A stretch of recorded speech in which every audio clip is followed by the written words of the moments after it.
자, 20번 문제부터 한번 보도록 하겠습니다. 자, 20번 문제는 투자자 송중기는 무위험 자산인 국채에 투자할 경우에는 6%의 투자 수익률을 얻고 있다. 또 위험 자산에 투자할 경우에, 자, 위험 자산에 투자할 경우에 수익률.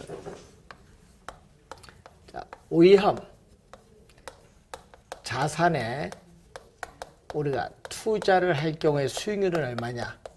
자, 위험 자산에 투자할 경우에 수익률은 어떻게 돼요? 70% 확률로 20%의 수익률을 얻고 있다. 자, 20%의 수익률도 얻고 있고 또 몇 프로? 우리 또 10%의 수익률을 얻는데 20%의 수익률은 몇 프로의 확률? 70%의 확률. 10%의 수익률은 30%의 확률. 0.3이죠.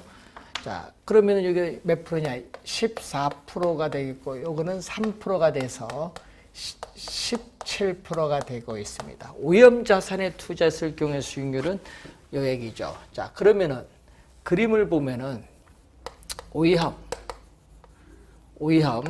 이 기대 수익률 평면에서 자, 이 무위험률, 여기 무위험률의 크기가 이렇게 주어지죠. 자, 지금 우리가 위험 자산에 투자했을 경우에 여기에 17%입니다. 자, 위험 자산에 투자했을 경우에 17%고 무위험 자산에 투자했을 경우에 여기에 6%죠. 지금 이 값이 6%예요. 그럴 때 뭐를 구하라? 위험 프리미엄은 얼마냐? 자, 이 값이 바로 우리는 위험 프리미엄. 자, 이 값이 바로 위험 프리미엄입니다. 위험 프리미엄. 위험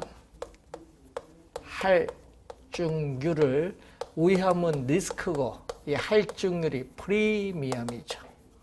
자, 위험 할증률, 여기 바로 프리미엄인데 프리미엄 몇 프로? 17%에서 6% 빼니까 몇 프로가 된다? 11%가 구하고자 하는 답. 11%, 1번 정답이 되겠죠. 자, 20번 문제로 갑니다. 다음과 같은 확률 분포를 가지는 두 부동산이 있다. 두 부동산 A, B에 각각 50%씩 투자하여 구성한 포트폴리오의 기대 수익률은 얼마냐?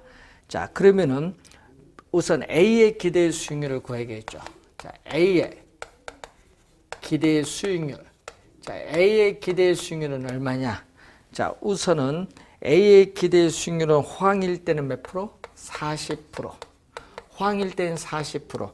불황일 때는 마이너스 5%. 자, 호황일 때는 40%. 불황일 때는 마이너스 5%인데 호황일 확률 우리가 60%, 불황률 확률 40%가 되겠죠.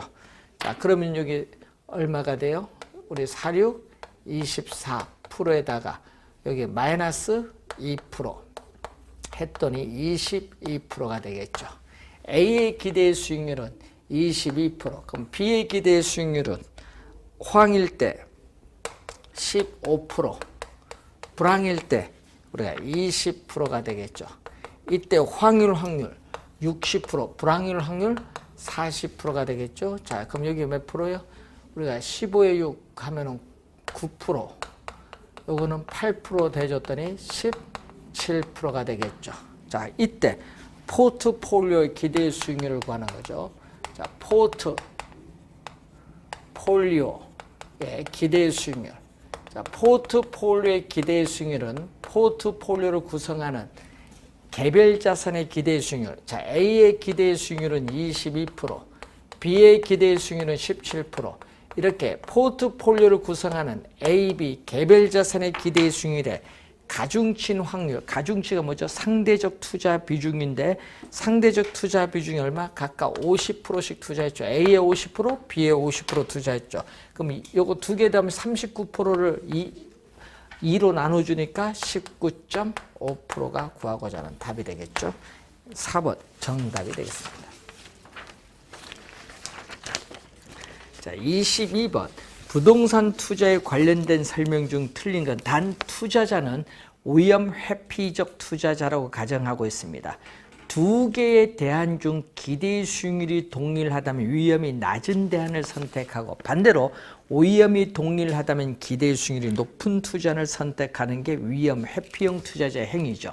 1번 맞고 2번 포트폴리오를 구성함으로써 제거될 수 있는 위험은 우리가 바로 비체계적 위험인데 비체계적 위험은 총 위험에서 체계적 위험을 공제한 값이죠. 그래서 2번은 우리는 피할 수 있는 위험이 비체계적 위험인데 이 비체계적 위험은 포트폴리오에 따른 총 위험에서 뭐를 체계적 위험을 공제한 값인데 자, 이 비체계적 위험이 제거될 수 있는 피할 수 있는 위험이죠. 2번 맞고 3번 투자자의 위험에 대한 태도를 나타내는 무차별 곡선이 투자자마다 다르기 때문에 한 투자자에게 최적인 포트폴리오가 다른 투자자에게는 최적이 아닐 수도 있습니다. 3번 맞는 질문이죠. 4번 두 개의 대안을 선택한다면 경기 흐름에 따라 수익률 변동이 수익률 변동이 나오면 상관계수입니다. 유사한 부동산에 분산 투자하는 것이 좋다니까 틀렸죠. 상관계수는 어느 쪽? 유사한 부동산이라 서로 다른 수익률 변동이 반대로 변동하는 부동산에 분산 투자하는 것이 좋죠. 자, 상관계수는 마이너스 1과 플러스인데 이 상관계수의 값이 마이너스 값을 갖는다는 것은 이 수익률의 변동이 반대로 변동합니다. 수익률의 변동이 반대로 변동한다. 수익률을 변동. 한 자산의 수익률이 증가하면 다른 자산의 수익률은 감소하죠. 수익률 변동이 반대로 변동할 때 상관계수의 값은 마이너스인데 이 마이너스 1일 때를 우리는 완전한 음의 상관관계죠. 그럼 마이너스 1일 때는 완전한 음의 상관관계로서 포트폴리오를 구성하는 자산의 구성 비율을 조정하면은 피할 수 있는 위험인 비체계적 위험을 0까지 줄일 수 있기 때문에 뭘로? 마이너스 1로 가까이 가면 갈수록 포트폴리오 효과가 크기 때문에 유리하죠. 그래서 수익률 변동이 반대로 변동하는 부동산에 분산 투자하는 것이 좋습니다. 수익률 변동이 유사하다는 것은 상관계수가 플러스야. 상관계수가 플러스라는 것은 수익률 변동이 유사한 부동산에 우리가 수익률 변동이 유사한 부동산, 같은 방향으로 변동하는 부동산인데 상관계수가 플러스면 포트폴리오 효과가 작습니다. 그래서 반대로 변동하는 부동산에 분산 투자하는 것이 좋죠. 4번 정답. 같은 부동산에 대해서도 투자자마다 요구 수익률이 달라질 수 있죠. 요구 수익률은 투자 주체에 따라 달라질 수 있는 주관적 수익률입니다. 자, 23번 문제로 갑니다. 자, 2015년부터 2016년까지 매년 연초에 우리가 100만 원씩을 연간 이자율 10%로 우리가 어떻게 돼요? 예금을 할 경우에 얼마냐? 자, 그러면은 2015년 초 2015년 12월 31일 요거죠. 그러면 요게 2016년 초 2016년 12월 31일 이렇게 보면 되겠죠. 자, 그랬을 때 매년 연초에 얼마씩 100만 원씩을 예금을 했다. 근데 2016년도 연말, 이 연말에 받게 되는 금액은 얼마냐? 연금의 미래가치. 그러면 2016년 초에 100만 원 예금을 하면은 1년 동안에 이자가 붙죠. 1 플러스 얼마? 0.1의 1승. 1년 동안 이자가 붙으니까 얼마? 110만 원. 자, 2015년 초에 100만 원 예금하면 2년 동안 이자가 붙어요. 100만 원 곱하기 1 플러스 0.1의 제곱해서 요것은 1.21이니까 121만 원이 되겠죠. 두 개를 더해준 연금의 미래가치는 231만 원. 231만 원. 1번 정답이 되겠습니다. 자, 24번 문제로 갑니다. 부동산 투자회사 주식회사 누리는 1,000억 원에 구입한 임대형 빌딩을 운영하고 있다. 조소득 승수가 5고 임대형 빌딩의 운영 경비 비율이 50%라면은 순영업소득은 얼마로 봐야 되느냐. 단 조소득 승수는 뭐를 기준한다? 유효 조소득. 그러니까 조소득 승수는 요걸 기준한 거죠. 유효 조소득을 기준한다. 자, 이때는 총 투자한 금액. 자, 총 투자한 금액을 뭐를 가지고 유효 조소득 가지고 회수하는 데 소요되는 기간인데 총 투자한 금액은 얼마? 1,000억 원이고 유효 조소득 순수는 5예요. 그래서 유효 조소득은 얼마냐? 유효 조소득은 우리가 얼마? 5분의 1,000억 원이 되니까 200억 원이 유효 조소득. 자, 유효 조소득에서 영업 경비를 빼야 되는데 영업 경비는 유효 조소득이 얼마?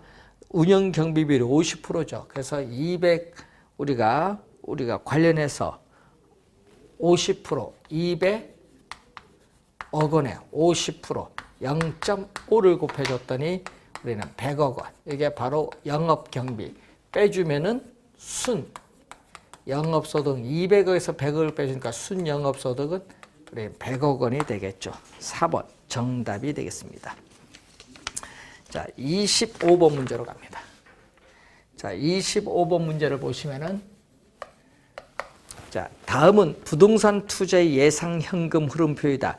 이 투자의 수익성 지수는 얼마냐? 단 현금 유출은 기초, 현금 유입은 기말로 가정하는데 0년차는 현재 현금 흐름은 현금 유출이고 1년차부터 3년차까지 현금 흐름은 연 단위 현금 유입만 발생한다. 할인율은 연 10%이고 주어진 조건에 한한다. 이런 얘기죠.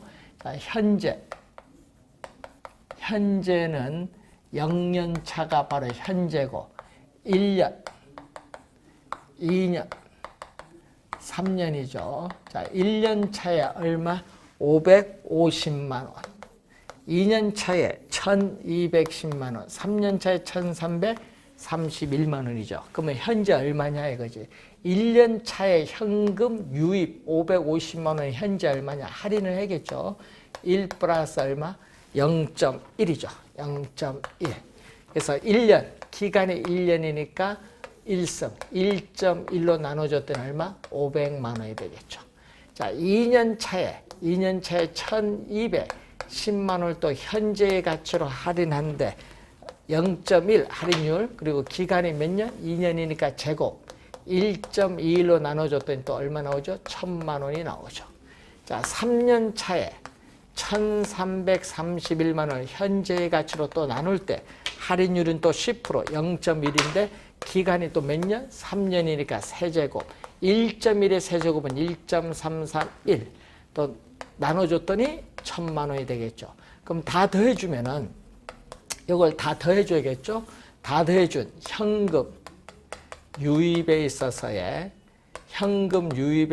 현재 가치 PV는 요거 다 더해준 500만 원, 1,000만 원, 1,000만 원 다 더해주는 2,500만 원이 되겠죠.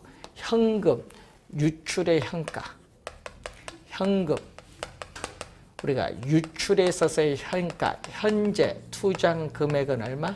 2,000만 원이 됩니다. 자, 이렇게 주어졌을 때 우리는 수익성 지수는 현금 유입의 현가 2,500만 원을 우리는 현금 유출의 현가 2,000만 원으로 우리가 나눠주면 얼마 나오죠? 4분의 5가 되겠죠. 500만 원 분모 분자 나눠주니까 1.25가 구하고자 하는 답. 2번 정답이 되겠습니다. 자, 26번 문제 갑니다. 재무 비율과 승수에 대한 설명 중 옳은 것은 채무 불이행률. 자, 채무 불이행률은 채무가 불이행될 가능성을 나타내는 비율이죠. 그래서 손익분기점이라고 하는데 유효 조소득이 영업 경비와 부채 서비스에 대준 금액을 감당해낼 수 있는가 요걸 보는데 이 값이 1보다 작다면은 유효조소득이 영업경비 부채 서비스액 대준 금액보다 커요. 그래서 1번 맞는 지문이죠.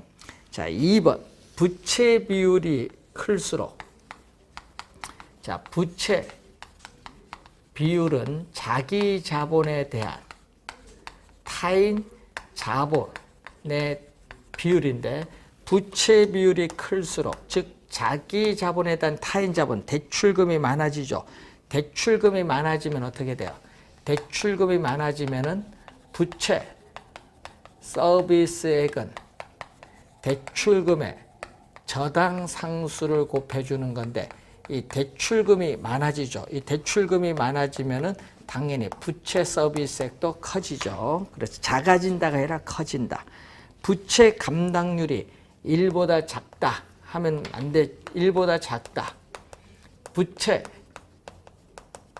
감당률은 순 영업소득, 순 영업소득이 부채 서비스액에 얼마가 되느냐 이걸 묻는데 1보다 작을 때 하니까 틀렸죠.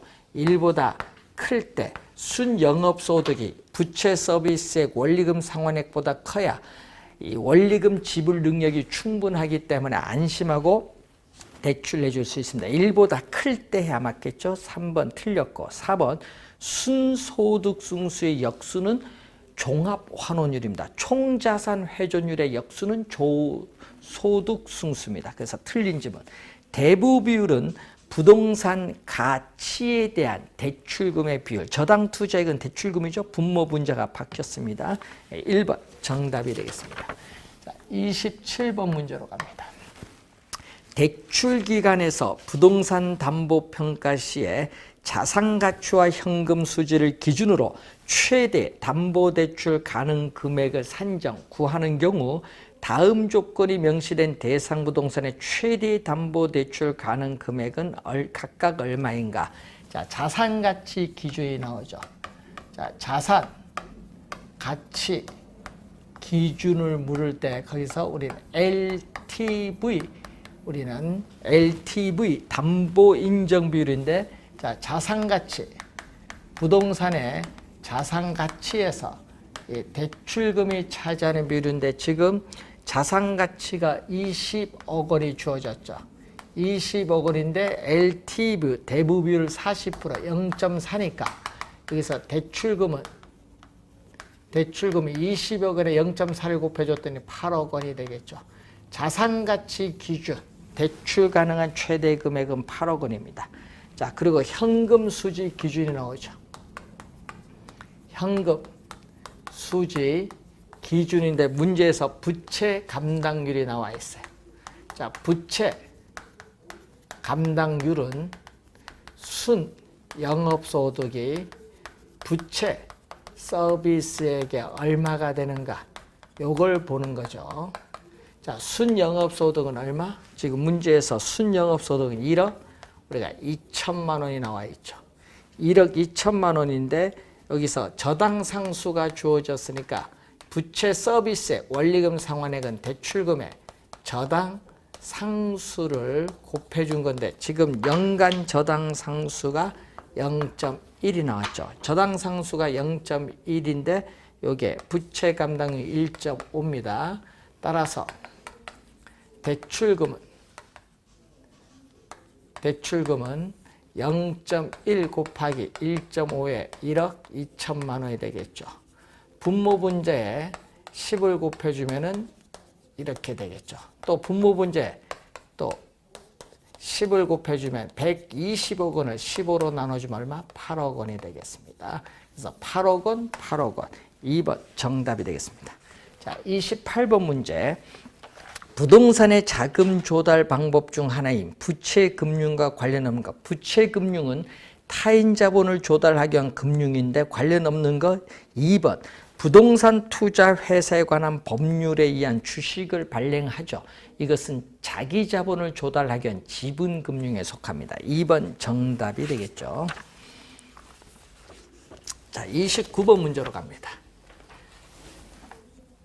자, 29번 문제로 가면은 자, 그 관로 안에 들어갈 적정할 저당 상환 방식인데, 자, 이 대출 초기에 거기 봤더니 이 총부채 상환 비율. 자, 총부채 상환 비율은 DTI인데, DTI는 이 차입자의 소득에 대해서 이 원리금 상환액이 차지하는 비율을 묻는 거죠. 자, 그러면은 얘기죠. 원리금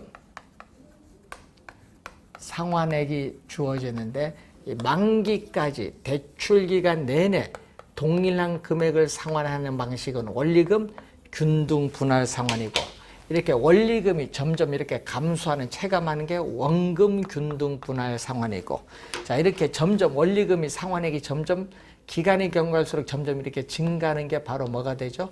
우리는 GP의 원리금 최정식 상환 방법인데, 초기에 총부채 상환 비율이 가장 높은 것은 소득에서 원리금 상환액이 가장 높은 것, 초기에 가장 높은 건 요거죠.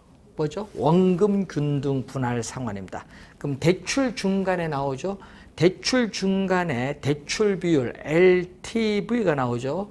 LTV는 우리가 주택 가격에 대해서 중간일 때는 뭐죠? 대출 중간일 때는 우리가 미상환된 원금, 대출 잔액 또는 저당 잔액인데 이게 가장 높은 건데, 이런 의미겠죠. 대출 잔액 융자 잔고인데 만기가 되죠. 자, 여기에 대출금이 주어졌습니다. 자, 대출금이 주어졌는데 이런 형태로 내려온 것은 CAM 원금 균등 분할 상환이고, 자, 이런 형태로 내려온 것은 CPM이고, 자, 이런 형태로 올라가는 것은 GPM이죠. 초기에 이렇게 마이너스 원금 상환이 나타나는 GPM입니다. 자, 이때 대출 중간에 미상환 대출 잔액이 가장 높은 것은 또 뭐죠? GPM에 되죠. GPM. 자, 그리고 대출 말기로 갔을 때 총부채 상환 비율이 가장 낮은 건 요거죠. 원금 균등 분할 상환이 되겠습니다. 3번 정답이 되겠죠. 요 그림을 잘 이해를 해둬야 될 부분. 3번 정답. 30번 주택 저당 증권과 관련된 설명 중 틀린 것은 MBB는 주택 저당 채권 담보부 채권인데, 이 투자자는 주택 저당 채권 집합물에서 발생하는 원리금을 이체받지 않습니다. 이 발행기관이 발행한 채권에 대해서 새로운 원리금을 통상 6개월마다 우리는 투자자에게 발행기관이 지급합니다. 이체받지 않습니다. 그래서 1번 맞고, 2번 MPTS 이체증권 투자자는 주택 저당 채권 집합물에서 발생하는 금리 위험과 조기 상환 위험을 부담을 하죠. 자, 30번에 2번에 MPTS인데, 자, 차입자는 매월 원리금을 상환을 하죠. 원리금을 상환하면 발행기관은 바로 즉시 투자자에게 원리금을 이체시켜준다는 의미에서 이체증권에 우리가 명칭이 붙은 거죠. 이때 이체증권은 자산을 매각하는 방식입니다. 그럼 자산을 매각하기 때문에 자산 지분이 전부 투자자에게 이전되죠. 주택 저당 채권, 이 집합물에 있어서의 소유권이라든지 원리금 수취권이 전부 투자자에게 이전되죠. 자, 이때 차입자 입장에서 시장 이자율이 지속적으로 하락을 해서 고정금리 대출 이자율보다 낮게 되면은 만기가 되기 전에 조기 상환을 하죠. 자, 이때 시장 금리 변동에 따른 위험이라든지, 또는 우리가 조기 상환하면 발행기관도 조기 상환하기 때문에 조기 상환에 따른 위험은 전부 투자자에게 이전되죠. 원리금 수취권과 조기 상환 위험은 같이 다닙니다. 그래서 2번 맞는 지문. 3번 MPTB는 저당 대출 자동이체 채권, 본드는 채권이죠. 투자자는 MBB에서 더 높은 위험을 부담하죠. 왜냐? MPTB 투자자는 조기 상환 위험을 부담하지만 MBB 투자자는 위험 부담이 없기 때문에 그렇습니다. CMO의 발행자가 아니라 투자자가 조기 상환 위험을 부담합니다. 그래서 4번이 정답이죠. 자, 4번 보면은 차입자는 우리는 대출금에 대해서 매월 원리금을 상환을 하죠.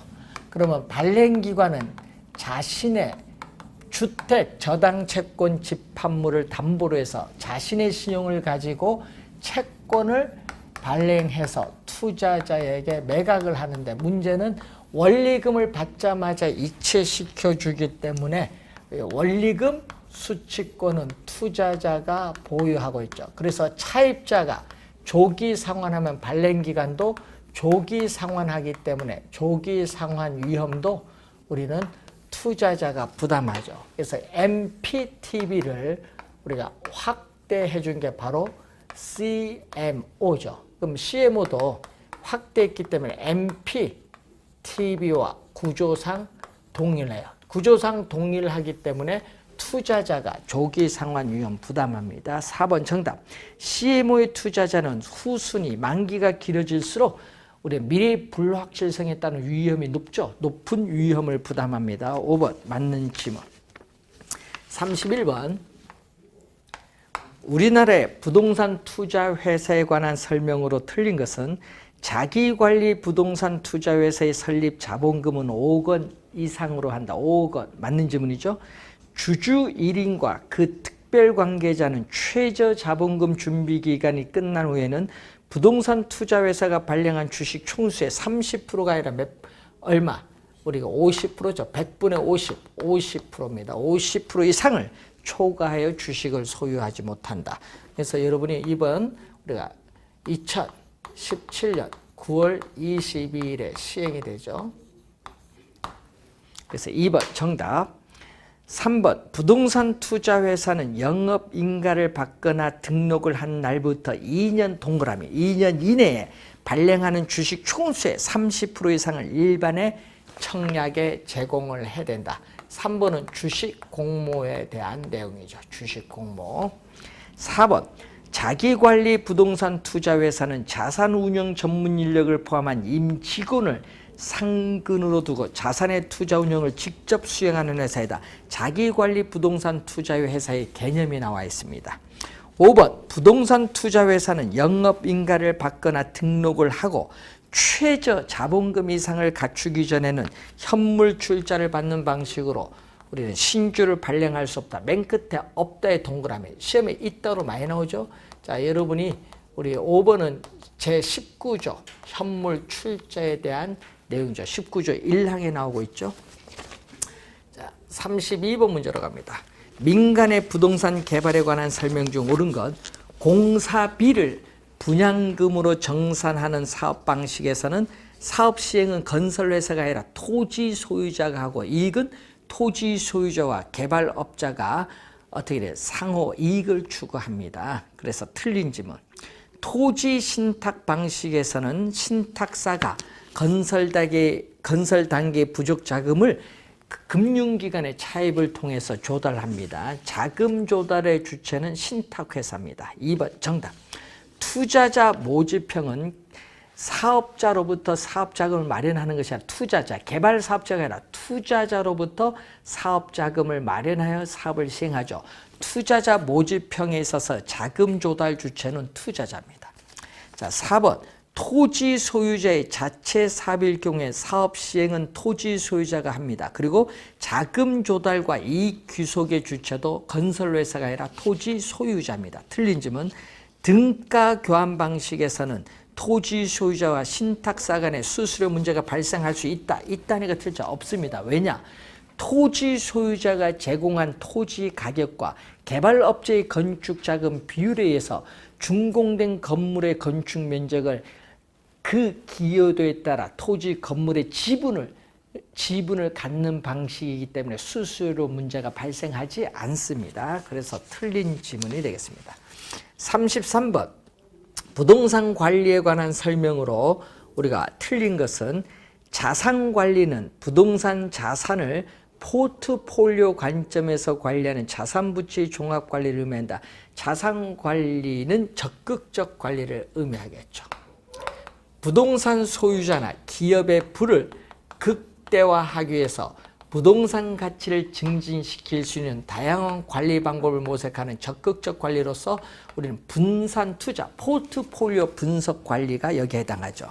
자, 2번 시설 사용자나 사용과 관련한 다른 부문의 요구에 단순히 부응하는 정도의 소극적이고 기술적인 측면을 중시하는 소극적 관리를 우리는 재산 관리가 아니라 무슨 관리? 이 소극적 관리를 나타내는 건 시설 관리. 자, 재산 관리가 아니라 시설 관리. 부동산 소유자나 이용자의 단순한 요구에 부응하는 관리로서 부동산의 각종 시설을 운영 유지하는 형태의 소극적 관리를 의미합니다. 2번 정답.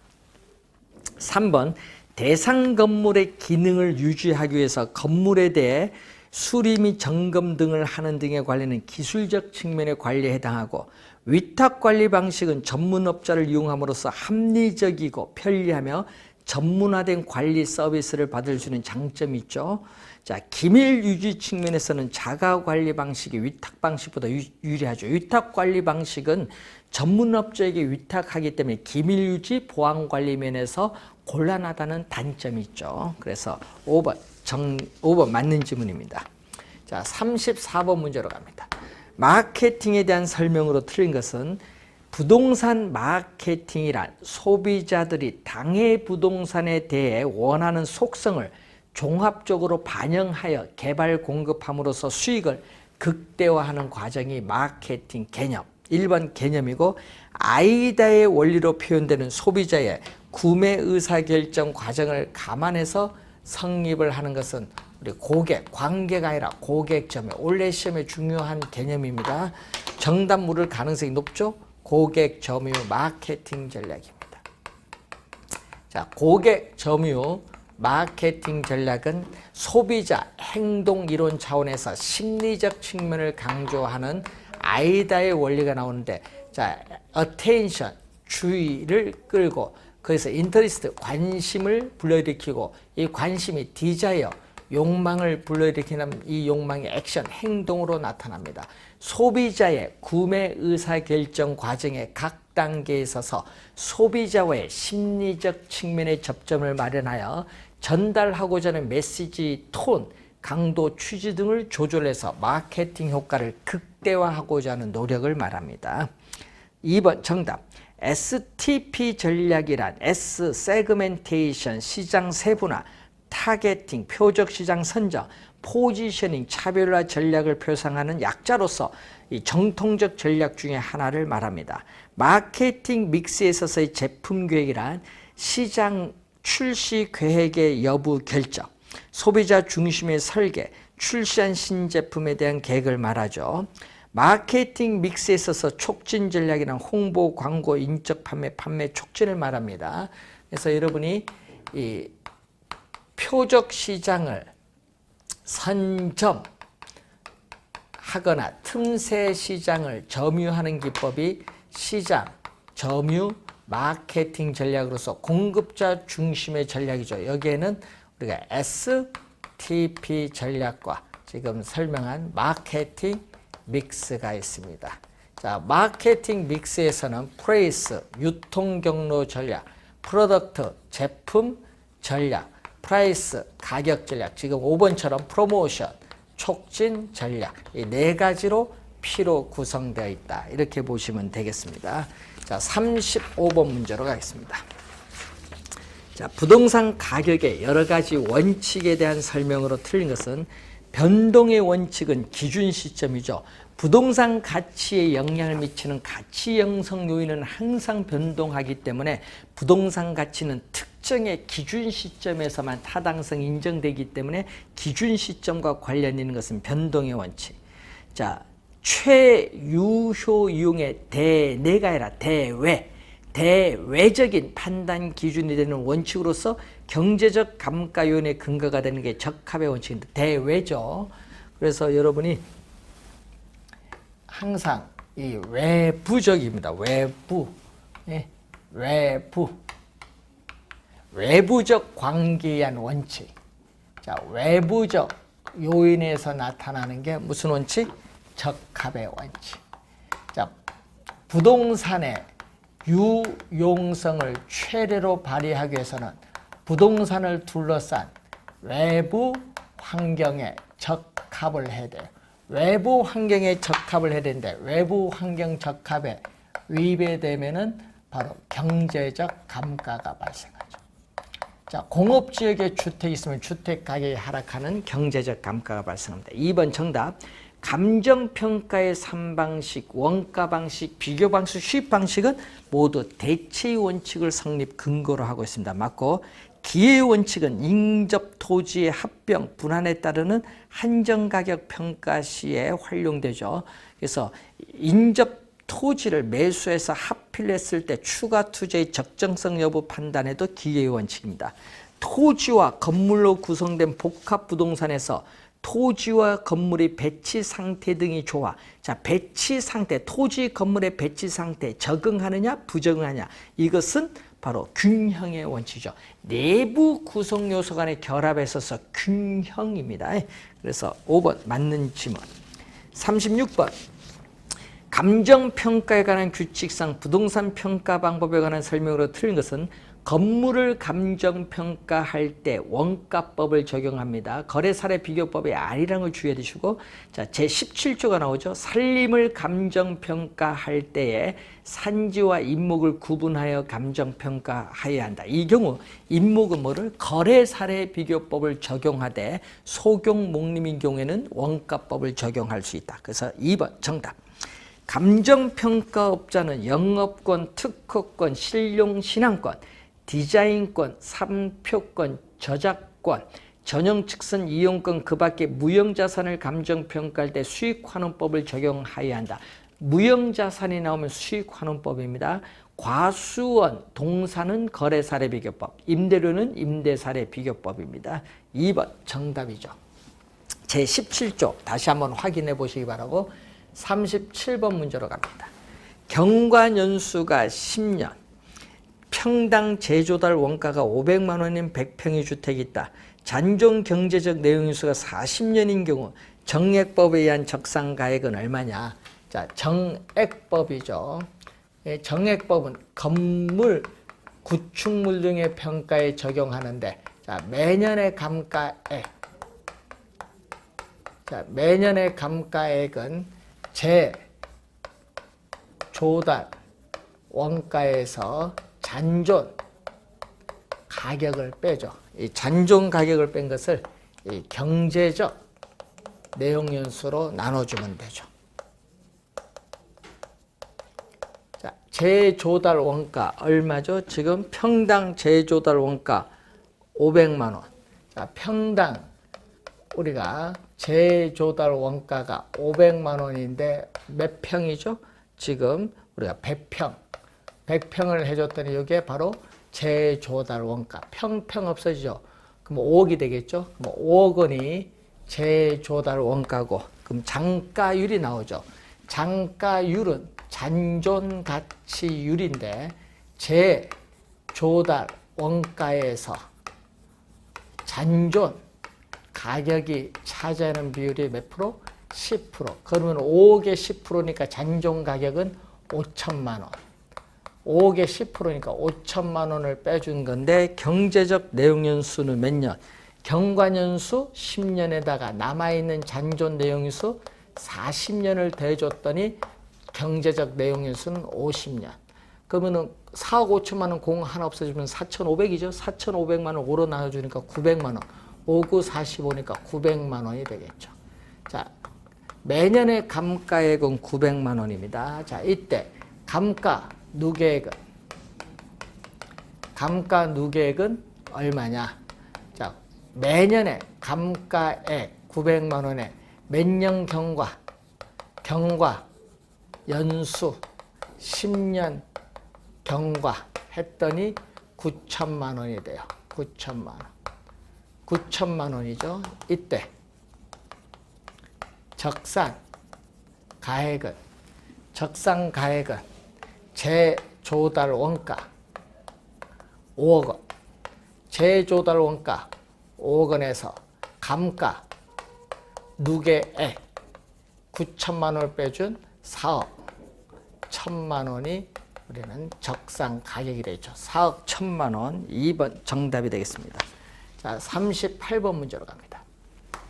감정평가를 의뢰받은 감정평가사 A는 조사 결과 다음과 같은 자료를 얻었다. 이를 토대로 대상 토지의 비중가액을 구하라. 자, 비중가액인데 지금 우리가 거기 사례 토지는 9개월 전에 1억 원에 거래가 되었죠.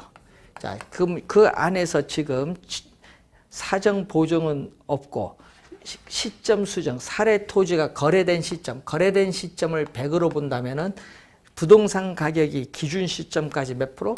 10% 뭐였다? 9개월이 지났을 때 10% 상승하였다. 상승은 플러스. 요거는 시점 수정 1.1이죠. 시점 수정은 1.1이에요. 자, 그리고 거기 봤더니 사례 토지 가격은 인근 지역에서 채택. 여러분 인근 지역에서 채택하면은 지역 요인 비교할 필요가 없죠. 그럼 이제 개별 요인 비교만 보면 되는데 개별 요인 비교를 봤더니 대상 토지의 전체 면적은 얼마? 만 제곱미터죠. 자, 그 중에서 6천 제곱미터는 왕경사가 되겠죠. 왕경사가 되고 만 제곱미터 중에서 나머지 4천 제곱미터는 뭐다? 우리가 4천은 뭐가 된다? 평지가 되죠. 자, 왕경사 부분 사례 토지. 사례 토지는 사례는 분모, 대상은 분자거든요. 사례 토지 100% 기준, 100에 비해서 몇 프로? 20% 감가가 있다. 20% 감가일 때는 마이너스. 자, 그리고 평지 부분은 10%, 100분의 얼마? 10% 감가가 있죠. 감가 또 마이너스. 개별 요인 비교를 했어요. 자, 그러면 요거 얼마죠? 10분의 6, 0.6 곱하기 100분의 80, 0.8이니까 0.48이고, 자, 여기는 0.4죠. 0.4에 100분의 90, 0.9, 0.36이죠. 두 개를 더해줘야겠죠. 더해주면 0.84가 되겠죠. 자, 1억 원에 1.1에 0.84를 곱해주면 구하고자 하는 답이 나오는데 2번이 정답이 되겠습니다.